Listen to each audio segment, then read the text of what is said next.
बिस्मिल्लाहिर्रहमानिर्रहीम। Today's topic of discussion is amyloidosis. तो start करते हैं। Question is what is amyloidosis. तो अमाइलॉइडोसिस वो कंडीशन है जिसके अंदर एबनॉर्मल प्रोटीन्स, जिनको अमाइलॉइड कहते हैं, हमारे टिश्यू के अंदर बिल्डअप हो जाती है, डेपोजिट हो जाती है। इस कंडीशन को अमाइलॉइडोसिस कहते हैं। तो amyloidosis is buildup of amyloid protein which are not normal protein, these are abnormal protein। तो हम पढ़ने वाले हैं कि कौन सी कंडीशन के अंदर अमाइलॉइडोसिस देखने को मिलता होता है।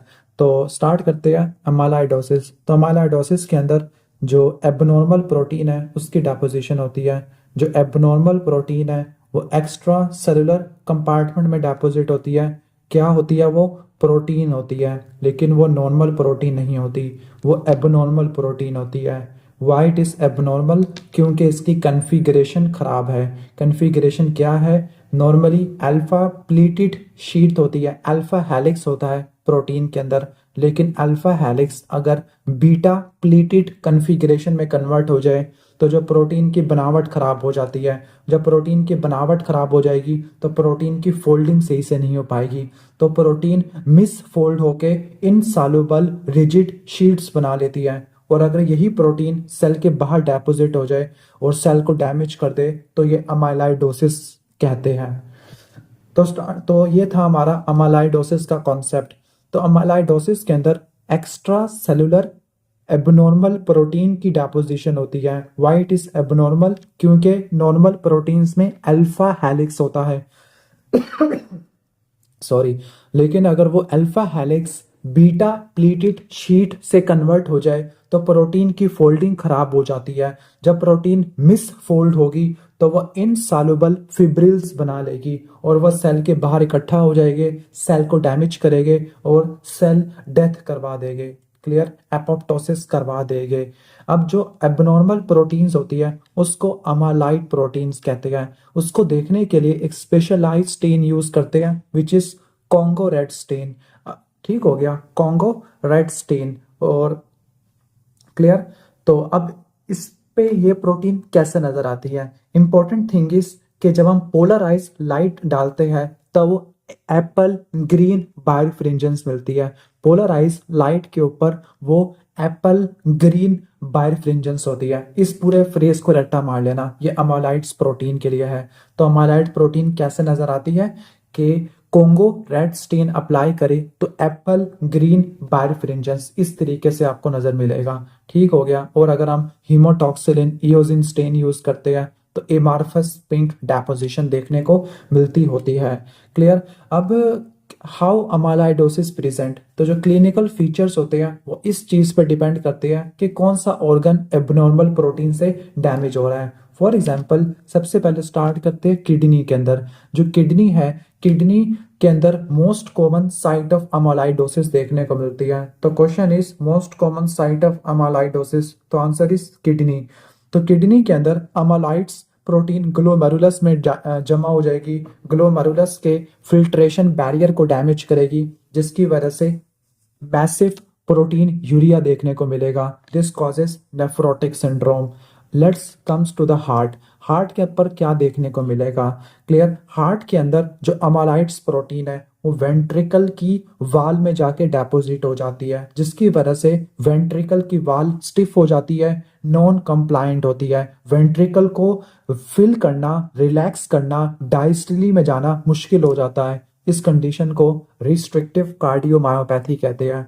तीसरा है जीआईटी। जीआईटी में अमाइलॉइडोसिस क्या करवाएगा? क्लियर? तो जीआईटी के अंदर एबनॉर्मल प्रोटीन्स लीवर और स्प्लीन में डेपोजिट हो जाती है, तो हिपैटो स्प्लीनोमेगाली हो जाएगी। Next is neurological. न्यूरोलॉजिकल में क्या होगा? एमाइलॉइड्स प्रोटीन सीएनएस के या पीएनएस के न्यूरॉन्स में डेपोजिट होगी, तो क्या होगा? ब्रेन में डिमेंशिया और पेरिफेरल न्यूरोपैथी देखने को मिलेगी।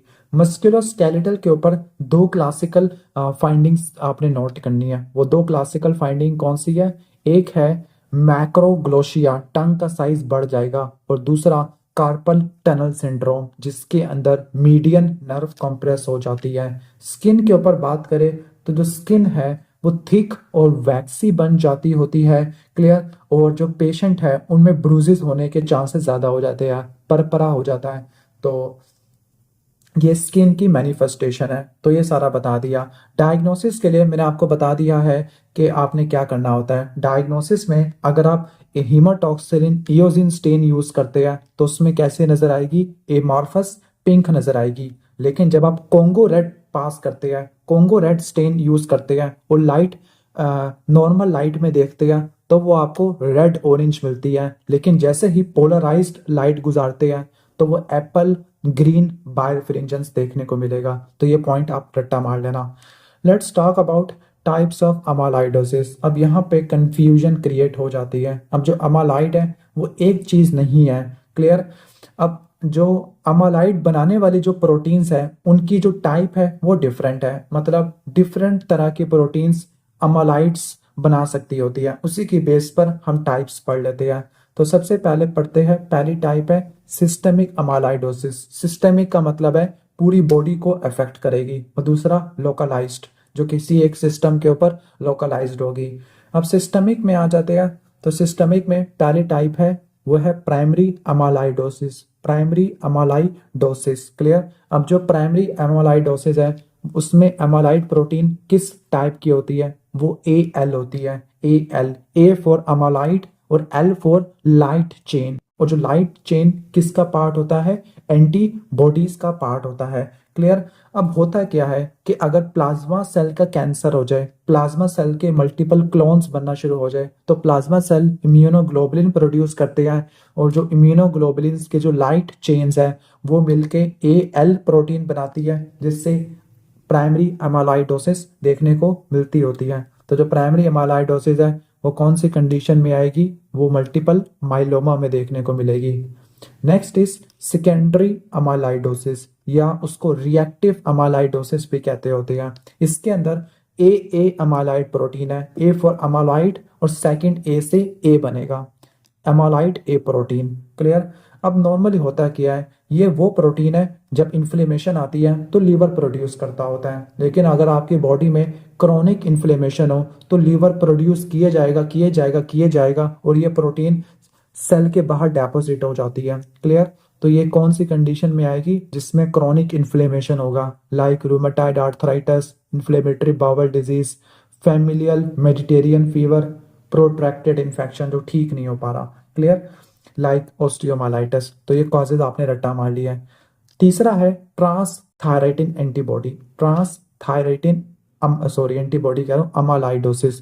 जो ट्रांस थायराइटिन अमालाइडोसिस है वो ATTR भी कहते हैं, ATTR, ऑल ट्रांस थायराइटिन अमालाइडोसिस। क्लियर।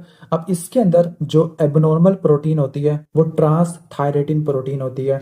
रट्टा मार लेना, ये हमारी बॉडी में नॉर्मल प्रोटीन है जो थायरोक्सिन को, जिसको T4 कहते हैं, और विटामिन ए इसको ट्रांसपोर्ट करती है, विटामिन ए को ट्रांसपोर्ट करती होती है। अब इसकी दो टाइप्स होती है ट्रांस थायराइटिन अमालाइडोसिस की, एक है स्पोरेडिक है और दूसरी आती है हेरिडेटरी होती है। तो जो स्पोरेडिक होती है उसको वाइल्ड टाइप कहते हैं और हेरिडेटरी को म्यूटेटेड कहते हैं। स्पोरेडिक का मतलब एक्वायर्ड होता है, एक्वायर्ड मतलब कोई एक्वायर्ड मसला हुआ।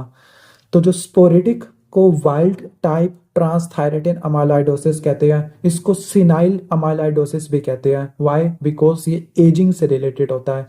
किससे रिलेटेड है? एजिंग से रिलेटेड है, तो हम इसको सिनाइल अमालाइडोसिस भी कहते हैं। क्लियर।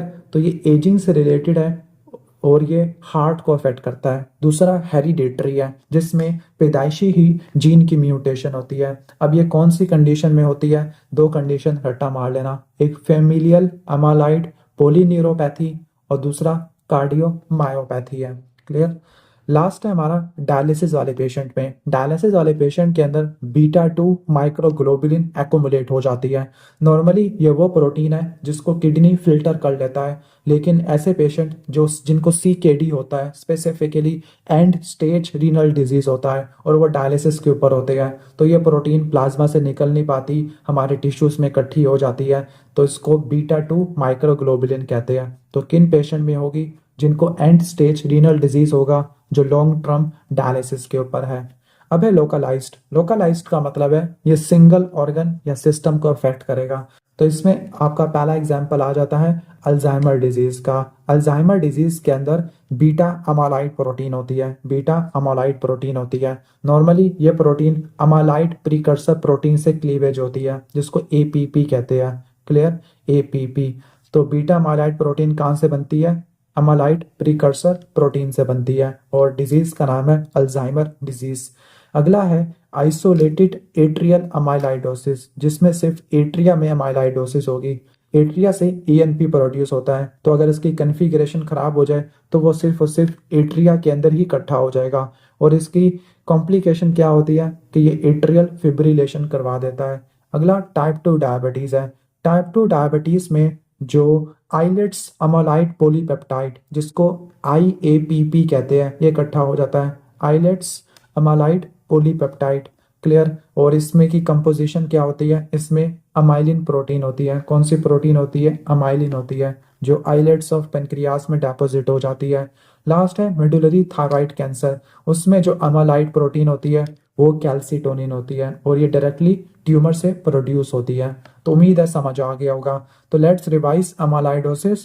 तो अमालाइडोसिस को डायग्नोस करना है तो Congo red stain with apple green birefringence under polarize light है। दूसरा, अगर मल्टीपल माइलोमा आ जाए तो उसमें एल लाइट चेन वाली होती है। और अगर रूमेटाइड आर्थराइटिस और फैमिलियल मेडिटेरियन फीवर हो तो answer is amyloid A protein.